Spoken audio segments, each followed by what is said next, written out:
A very important news article regarding H1B lottery dropped off this week, and Trump team wants to make some changes. And if you're an international student or somebody aspiring to work in US eventually, then you cannot afford to miss this news. So this is why I'm doing an impromptu video regarding it. Now everybody is fed up of H1B lottery, right? So any news that talks about killing that system should be a welcome news, but it's not. So Trump team is back and they are trying to revive a old controversial rule regarding H1B, which could kill the random lottery based systems. However, they want to replace it with a wage based selection system. What is it and what does it mean for international students and workers? That is what I'm going to cover in this video. All this on the other side of the intro. Keep watching.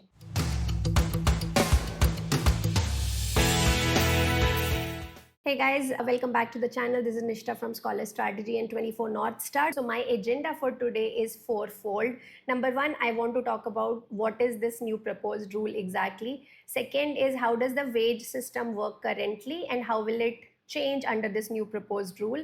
Number three is pros and cons for international students like you. And number fourth is how likely is this rule going to be passed and by when can it come into effect. So let's understand the timeline. When can it start realistically impacting the international students? Let's start with the first part. What is this new proposed rule? I'll try to keep it as simple as possible, but let me explain some bare minimum concept that you need to understand. So currently H1B lottery, the way it takes place is there are only 85,000 people who get a H1B every single year. 65,000 are open for anyone and 20,000 are specifically reserved for people who have done masters, PhD or some specialized degrees. So obviously every year more people apply for H1B. We have heard 6 lakh, 7 lakh people applying for H1B and only 85,000 will get picked. So they introduced a lottery system. Everyone goes through a lottery and then whoever gets picked, unki petition will then get reviewed by the Department of Labor. Now Department of Labor identifies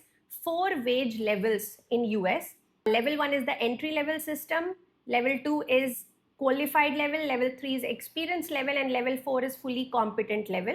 So each level has then a prevailing wage for that location and for that job. So for example, for software engineering roles, overall national average is around 83,000 for level 1, 150,000 for level 4, but they will be higher for places like San Francisco, Silicon Valley or New York City. So once your H1B lottery gets picked, then the petition is reviewed, then they will look at what salary were you being offered, does it meet the national average requirement for that level or not, and then accordingly your H1B will be approved. But the important thing to note here is that when you go into the lottery, your wage does not determine anything. So a graduate who's earning only $80,000 salary per year versus somebody earning $200,000 per year, they have the same shot at getting picked up in the lottery. But under the new system, Trump is saying that the lottery itself will be linked to these 4 wage levels, and higher your salary, higher is your chances of getting picked up in the lottery. So this new proposed rule, they are calling it the weighted selection process for registrations and petitioners seeking to file cap subject H1B petition. So your outcome of the lottery will now depend on what is the salary that you are being offered by your employer. So this is a major change, and how it will impact you, we will discuss in this video. Okay, so now let's come to the second part and understand this a bit deeper. How does the wage level system work right now and what will change? So as I said, currently they don't look at the level 1 to 4 salaries until your H1B petition has already been picked up in the lottery. But now what they are doing is they are linking it in the lottery system itself. So random lottery is going to get eliminated. And what they will now do is that depending on your wages, you will be clubbed in whether you are in the level 4 salary or level 1 salary. And they are going to give priority to level 4, then level 3, then level 2, then level 1. So they will try to fill the H1B lottery system first in level 4 itself. So if they find 85,000 petitions in level 4 salaries, that is where the H1B lottery will get filled entirely. If there are seats left, then they will look at level 3, then level 2, then level 1. So obviously people at level 1 salaries are at a significant disadvantage.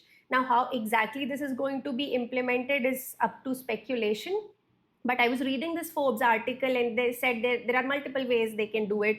For example, if weighted solely by the salary, an H-1B applicant with a proposed salary of 200,000 per year would have twice the chance of getting picked up over someone whose salary is only 100,000.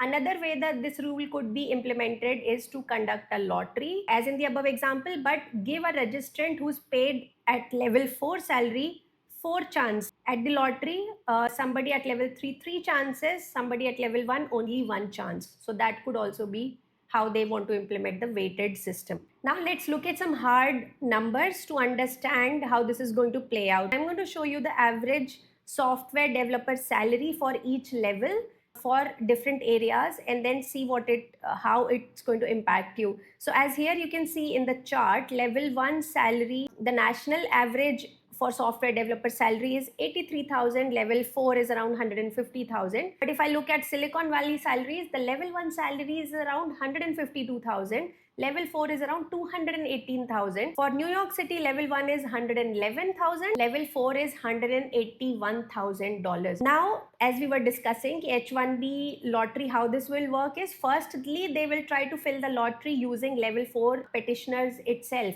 And you will qualify to be in level 4 if you are getting a salary of $218,000 in Silicon Valley. Obviously, international grads and new fresher kind of people are not going to get that kind of salary. In fact, somebody ran the numbers on current H-1B petitioners, and they found out that 90% of the international grads, they are falling in level 1 or level 2, and only 13% of total H-1B applicants are falling in level 4. What this means is that if you are a new grad, you are going to fall in level 1 or level 2, and even for that, like if you're in Silicon Valley, you need to be getting a salary of $150,000 to $180,000 to even fall in level 1 and level 2. If the lottery gets filled up in level 4 and level 3 itself, it's not even going to come down to level 2 and level 1. So your chances of getting picked up in the lottery practically drops to zero, especially in these metro cities where the level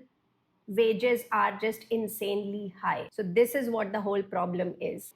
Now let's talk about the third point, which is pros and cons for international student. Well, there are some pros in the sense that H-1B abuse will stop now. So all those consultants who were exploiting, or offering you ridiculously low salaries just to get your H-1B into the lottery system, they will be phased out because they will be not able to match these wage levels at all. So only genuine companies, genuine job offers who are paying high salaries will get favored by the system. I mean, I'm sure companies still want to recruit the international talent, but they will have to pay a higher salary to recruit them, and some of them will. So some people who are really talented, who are actually wanted by these companies, will now have drastically higher chances of getting the H-1B lottery, because they will not be competing against random petitions filed by these random consultants, etc. But of course, the downsides are much more, as I already showed you from the data. The chances of you getting picked up in the lottery goes very, very low, because you need a much higher salaried job to even enter the lottery or have a shot at the lottery now. And especially in metro cities like SF or NYC, you need a much higher paid job now. Companies might now be making more offers in smaller towns, in smaller cities, to these international grads, so that they don't have to pay as much salary. So the metro job market will become extremely competitive for international talent. This is also a bad news for startups who used to pay part in cash but part in equity, because equity does not get taken into account in your wages. So it's completely tied to your salary. So they might stop offering equity, and then they might just offer you a higher salary. But I think that's not a good sign. I mean, I worked with this startup in Manhattan, and I got stock options which are at a good level now. So I'm very happy that I made that move. So losing on this startup equity or stock options is also not a good sign for international students, in my opinion. In highly competitive industries, investment banking, medicine, etc., sometimes the entry level salaries are lower. They are very prestigious jobs, and eventually you get paid higher, but entry level salaries might itself be lower. So this is going to impact those fields as well, and it will be tough to get a H-1B job in those fields, which is also not a good sign. So let's talk about the last point of this video, which is how likely is this going to pass into a law, and when can it come into effect. So according to this Forbes article, there is a 30% chance that this can get passed by 2027 itself. The thing is, Trump government tried already something similar in back in 2020, just when he was leaving the office. They had proposed a minimum wage level requirement for H1B lottery, but Biden administration eventually cancelled and that rule never got into effect. But Trump has all the time now, and Republicans have a majority in both the House and the Senate. So this rule can actually get passed if they put all their force behind it, which they probably will. But yes, there would be lawsuits because there is some Immigration and Nationality Act which mandates a random lottery in H1B. So some people are going to sue them, some people are going to file lawsuits against this law if it gets passed. But the government can technically push it, and they can even bring it into effect as early as March 2026 lottery. So interesting development here. A lot is happening, and I will be keeping a close eye on how this one shapes up, because this directly impacts the employability of so many international students who are going to study in the US, which means that we have to just keep creating multiple options in front of us and not rely on one single thing for our future. So yes, Trump has been trying a lot of stuff. Not everything gets passed, but we will see how this one goes. I just wanted to discuss this soon because this is a recent news and something that can potentially impact all of you. I hope this video helps demystify what is going on to some extent. If I missed anything or if I misquoted something, please do correct me in the comments. I would love to hear some feedback on this. How do you interpret it? What's your take on it? Let me know that in the comment as well. So let's have a healthy discussion of what does it mean for Indian students. All right, so I will see you guys next time with a fresh new video. Until then, take care. Bye-bye.